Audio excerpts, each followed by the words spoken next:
So what I wanted to do here is play a little bit of a game with you guys, so to try and see if you can work out where you're losing beer. Right, I've come up with 10 reasons. I'm sure you can probably come up with more, but I'd like you to have a little crack at that. Okay? See you in a couple of minutes.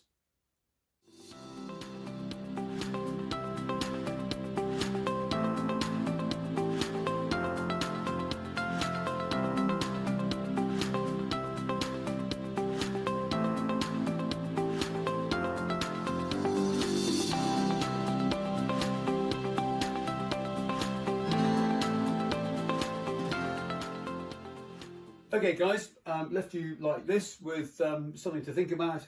How well have you done? Well, these are my 10.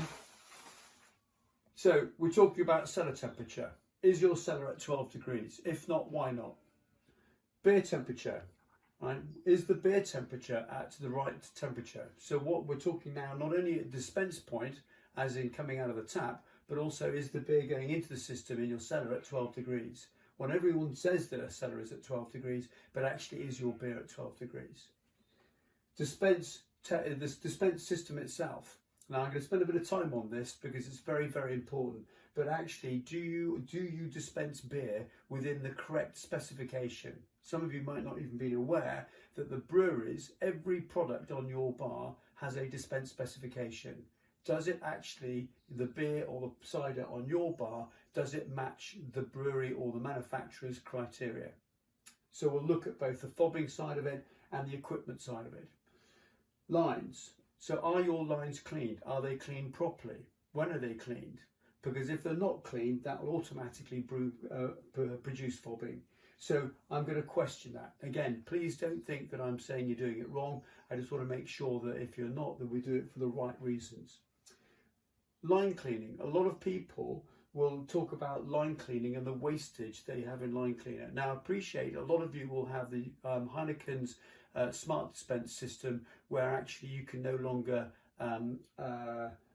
interfere with the line cleaning process. However, all those on the old standard system, and indeed for cask ale, we need to make sure that we clean our lines with the most efficient process as possible. So we can do that, and I'll look into that as well. Missed pours. Are the team behind the bar pouring drinks correctly? Are they listening properly? Are they making mistakes?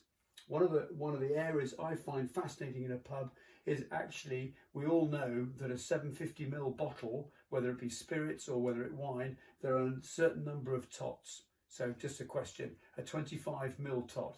If you've got a bottle of spirits, how many tots should you be getting out of the bottle? Now we all know there's 30, sure, but actually are you putting 30 through your till? Question. The pouring technique. Now, if you haven't done this before, ladies and gents, what I'd like you to do is pour a pint, when you can pour pints that is, but pour a pint badly and pour a pint well, and taste the difference, because actually you'll be really surprised how different that'll be.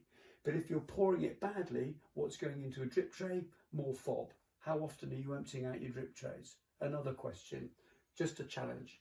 Cask ale preparation.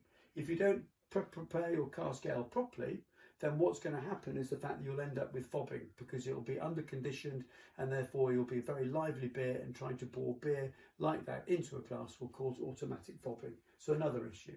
Dirty glassware. Okay, how often have you gone into other people's pubs and had drinks poured in glasses you had to return? Massive.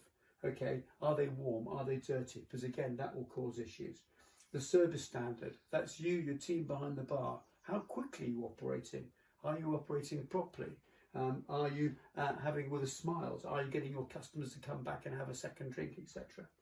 Okay, and the last one is the actual drinks not being put through the till, whether it be by error or on purpose, but again, that's another big issue. So ladies and gents, this is what we're going to run through for the next session.